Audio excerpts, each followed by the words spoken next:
Bem, pessoal, antes de iniciarmos a videoaula de hoje, nós temos que fazer alguns combinados.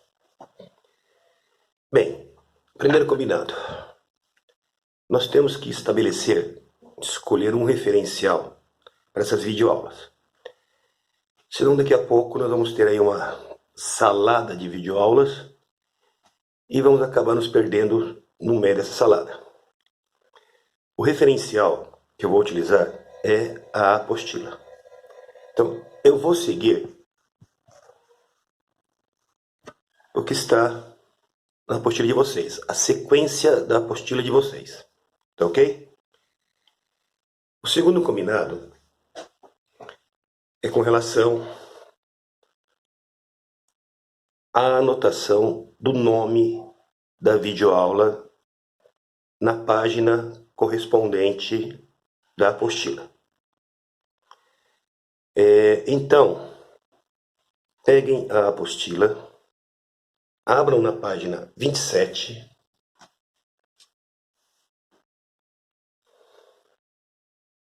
ok? E vamos fazer o seguinte combinado. Antes de você iniciar a videoaula, anote na página correspondente a essa videoaula o nome dela. Então, a videoaula de hoje, anotem aí na página 27 o nome dela. É o Correção, Exercícios, Sala. Aí vem o conteúdo que vamos trabalhar.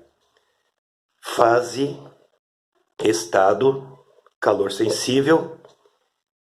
E esta é a parte 2 sobre esse conteúdo. Tá ok?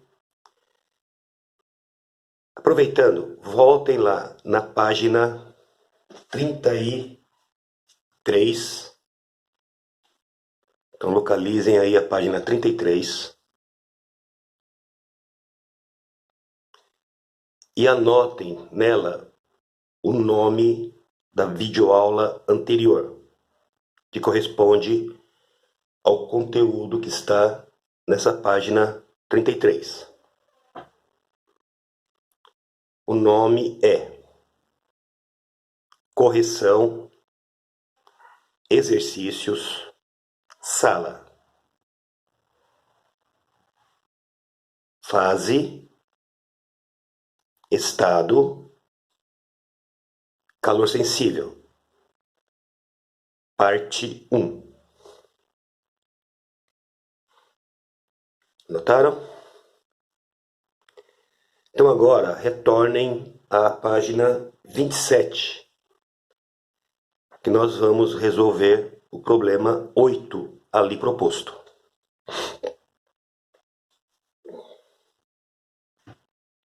Podemos?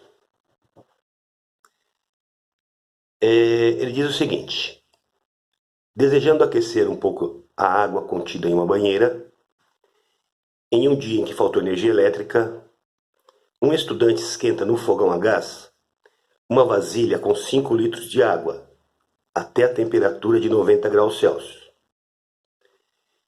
Ele deseja depois pegar essa água a 90 graus Celsius e misturar a água contida na banheira. Ok? Então nós temos dois corpos: a água contida na vasilha e a água contida na banheira. São dois corpos que trocam calor entre si. Na aula passada e também na aula anterior, eu recomendei uma técnica para que você organize os dados sem correr o risco de se perder, isto é, de misturar os dados de um corpo com os dados do outro corpo. Era uma tabela. Você não é obrigado a seguir essa técnica, a utilizar essa técnica. Então eu vou fazer a tabela. Corpo na primeira coluna. Na segunda coluna, a massa do corpo. Na terceira coluna, o calor específico do corpo. Na quarta, a temperatura inicial. E na quinta, a temperatura de equilíbrio térmico. A temperatura de equilíbrio térmico corresponde à temperatura final de todos os corpos que estão em contato. Quais são os corpos envolvidos no problema? Água da vasilha. Então, água da vasilha e água da banheira. Ok? Nessa coluna, eu preciso do valor da massa de cada um dos corpos. No entanto, essa informação não está explícita no problema, porque no problema ele forneceu o volume de cada um dos corpos, ok? E lá no finalzinho do enunciado, ele está dizendo o seguinte, considerando que 1 litro de água tem massa igual a 1 quilo. Pessoal, nós temos que lembrar por que 1 litro de água corresponde a 1 quilo de água. Nós temos que densidade é massa sobre volume, ok? Para a água, a densidade da água é um valor considerado grandeza universal. Se é grandeza universal, o aluno tem que saber de cor. Então, por exemplo, a densidade da água pode ser dada em grama por mililitro. Isso corresponde a 1 grama por mililitro. Substituindo lá, eu vou ter que 1 igual a M sobre V.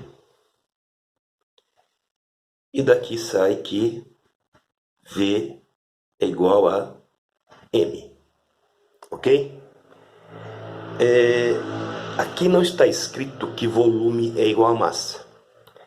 Aqui está escrito que o valor numérico do volume é igual ao valor numérico da massa. Porque a densidade da água é 1. Se fosse um outro corpo com uma densidade diferente de 1, essa relação não é verdade. Por exemplo, vamos supor que você tenha um corpo cuja densidade é 0,8 grama por mililitro. Então nós ficaremos assim. 0,8 é igual a M sobre V. E daqui sai que 0,8V é igual a M. Numericamente, o valor do volume não é igual ao valor da massa nesse caso. Ok? Então ele está dizendo que o volume da água contida na vasilha é igual a 5 litros. Então, devido à informação sobre a densidade e o que nós discutimos aqui em cima, eu posso dizer que a massa da água contida na vasilha é igual a 5 quilogramas. No entanto, temos que nos lembrar do seguinte. Nessa parte da física, na maior parte do tempo, nós não trabalhamos no sistema internacional. É um sistema de unidades próprio da calorimetria, onde a unidade de massa não é o quilograma. A unidade de massa é o grama. Então, lembrando que 1 quilograma tem 1000 gramas, concluímos que a massa da água contida na vasilha, que é 5 quilos, corresponde a 5.000 gramas. Então, nós temos aqui 5.000 gramas. Calor específico, como é água, nós sabemos de cor que o calor específico da água é igual a 1 grama por ml. Temperatura inicial dessa água, 90 graus Celsius. Θ é a temperatura final. Então, lembrando, como os corpos estão em contato, a temperatura final é a temperatura de equilíbrio térmico, que eu não sei quanto é. Água contida na banheira. Volume de água na banheira, 120 litros. Então, massa de água na banheira, 120 mil gramas. Alguma dúvida aqui? Acho que não, né? Só comparar com o que nós fizemos aqui com a massa dos 5 litros de água. Bem, voltando à tabela, essa massa é 120 mil gramas, continua sendo água, portanto o calor específico é 1, e essa água da banheira está a 20 graus Celsius. A temperatura final dessa água é a temperatura de equilíbrio térmico. Então a temperatura de equilíbrio térmico é igual para todos, por isso que é uma temperatura de equilíbrio térmico. O sistema está termicamente equilibrado. Como nós resolvemos isso daqui? Isso aqui é um sistema onde eu tenho corpos que trocam calor e, no entanto, não mudam de fase. Ambos continuam na mesma fase ao final do processo, líquida. A lei que rege esse fenômeno é a lei do calor sensível, Q igual a mc delta θ. Além disso, corpos que trocam calor. Se eu somar os calores envolvidos no processo, Q1 mais Q2, porque aqui eu tenho 2 corpos, isso vai dar 0. Por quê? Um corpo vai perder calor e o outro corpo vai ganhar esse mesmo calor. Quem perde calor tem um Q negativo, quem ganha calor tem um Q positivo. Se eu somar os dois, 0. Então vamos escrever Q para cada um dos corpos. Então, para a água da vasilha, massa da água da vasilha, 5.000. Vezes o Czinho da água, 1. Delta θ, temperatura final, θ. Menos a inicial, 90. Mais a outra água, o outro corpo, 120 mil. Vezes 1. Delta θ, temperatura final, θ. Menos temperatura inicial, 20 graus Celsius. Isso aqui vai dar 0. Então nós temos que resolver essa equação. Muito bem. 5.000 vezes 1, 5.000 vezes θ, 5.000 θ. 5.000 vezes menos 90, menos 450 mil. Mais 120 mil vezes 1, 120 mil vezes θ, 120 mil θ. 120 mil vezes menos 20, menos 2.400.000. Ok? Agrupando os termos semelhantes. 5.000 θ mais 120.000 θ. 125.000 θ. Menos 450.000, menos 2.400.000. Menos 2.850.000. Igual a 0. Ok? Continuando. Finalizando. 125.000 θ é igual a 2.850.000. Portanto, θ igual 2.850.000 dividido por 125.000. Isso aqui deu 22,8 graus Celsius. Então, o que aconteceu?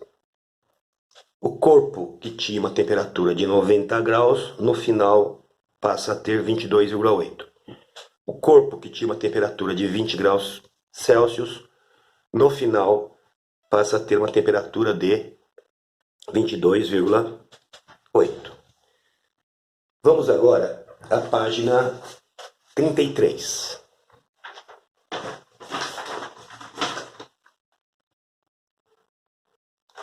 Vamos dar continuidade a essa videoaula, parte 2. Deixa eu enquadrar aqui.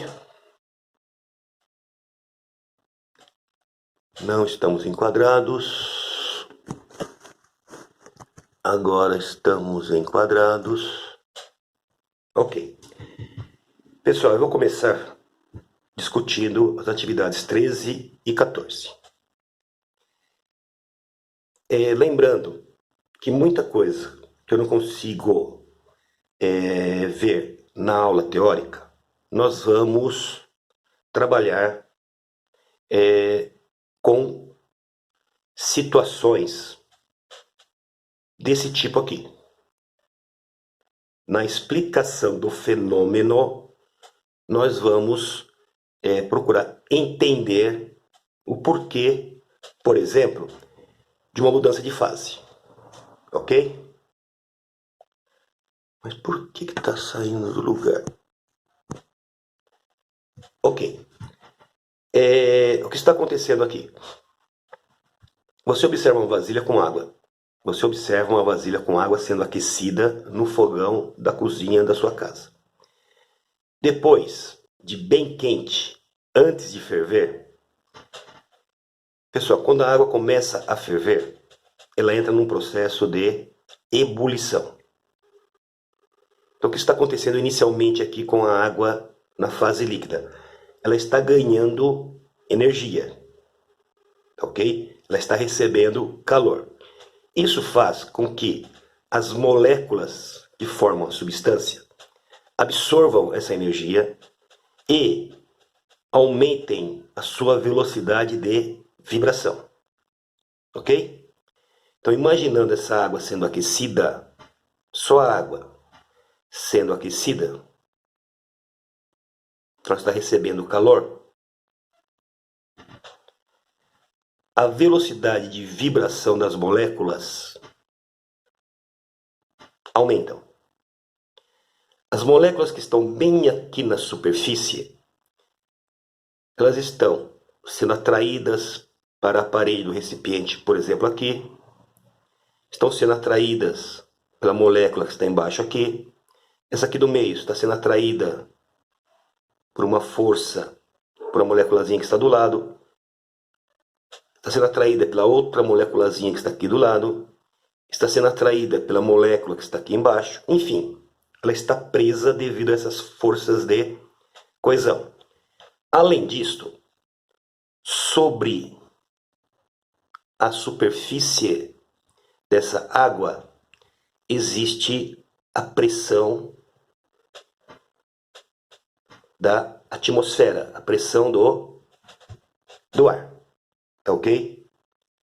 Então, a ação da pressão do ar sobre as moléculas faz surgir sobre elas uma força de cima para baixo que as impedem de se soltarem para o ar. No entanto, se essas moléculas ganharem energia externa, como é o caso, estão recebendo calor, elas passam a vibrar com mais velocidade e chega um instante que elas conseguem vencer a força de coesão entre as moléculas vizinhas e também a força exercida pela pressão do ar. Aí ela se solta, as moléculas se soltam e vão para a atmosfera, ok? Aí ele pegou essa água aquecida e colocou em uma xícara. Na hora que ele colocou na xícara essa água aquecida, ele observou uma fumacinha saindo. Muito bem, pessoal. Isso que sai não é uma fumaça. Apesar de que, no dia a dia, inclusive eu, todos chamam de fumaça. Não é. O que está acontecendo aqui? A água aquecida tem energia suficiente para que aconteça o seguinte: as moléculas que estão aqui bem na superfície vibram de tal maneira que elas conseguem vencer a força de atração das moléculas entre si, aqui, e também a pressão atmosférica, e se soltam. Então isso aqui, inicialmente, é o vapor, correto? Da água indo para o ar. No entanto, quando esse vapor chega no ar, ele encontra o ar mais frio. Ok? Então vejam bem, enquanto a água estava sendo aquecida na fase líquida, as moléculas ganharam energia e passaram para a fase de vapor. Aqui, o vapor está perdendo calor para o ar mais frio. Então o vapor perde calor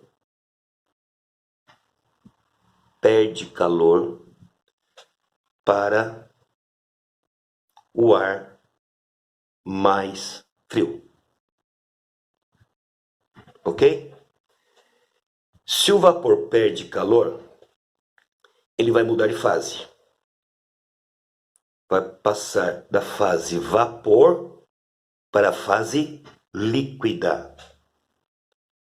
Quando passa da fase vapor para a fase líquida, ocorreu uma mudança de fase denominada condensação. Então, o vapor d'água aqui condensou e se liquefez.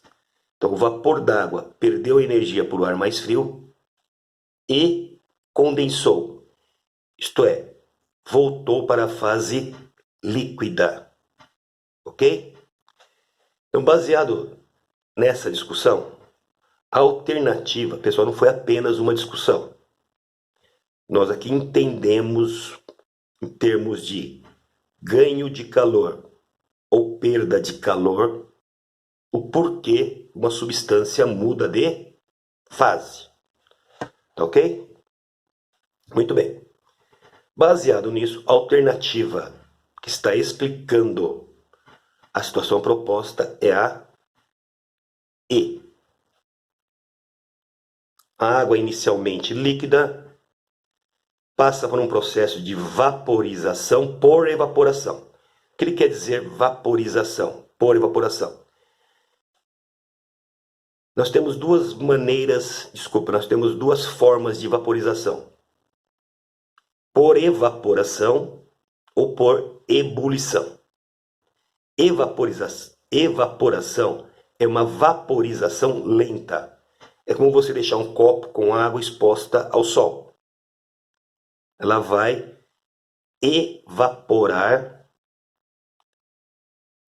ela vai vaporizar por evaporação.